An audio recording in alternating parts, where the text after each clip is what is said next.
আমলকি খাবো, আমরা চানাচুর খাবো।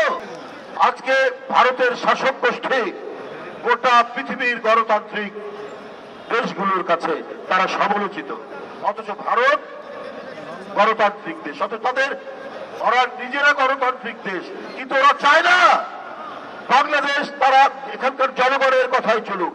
তারা ভুটান, তারা নেপাল, তারা কি বলে যে মালদ্বীপ, শ্রীলঙ্কার লোকরা নিজের কথাই চলুক, দিল্লির কথাই চলতে হবে।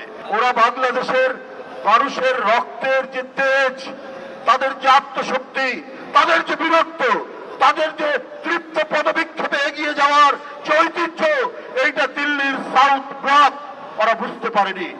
কি পরিমাণ তাদের রক্তের ধমনীতে বীরত্বের প্রবাহ চলছে। আমাদের এখানে নাকি শান্তিরক্ষী বাহিনী পাঠাবে। ওদের একজন নেতা বলেছে তারা চট্টগ্রাম দাবি করবে। ওরা চট্টগ্রাম দাবি করলে আমরা আমাদের যে নবাবের জায়গা ছিল বাংলা, বিহার, উড়িষ্যা আমরা দাবি করতে পারি না, ওরা করবে। আমরা সেই জন্য দাবি করেছি।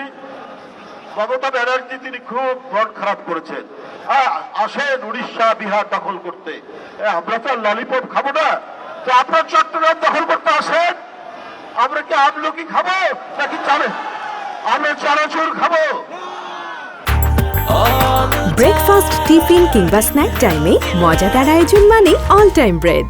শেখ হাসিনা আদালতের মাধ্যমে জয় বাংলাকে জাতীয় স্লোগান করেছেন। এটা এখন সাব জুডিস, এটা এখন আদালতে বিচার চলছে এই ব্যাপারে। কিন্তু আমার শুধু একটা অভিমত, ব্যক্তিগত অভিমত, বাংলা নামে একটা প্রদেশ আছে ইন্ডিয়া।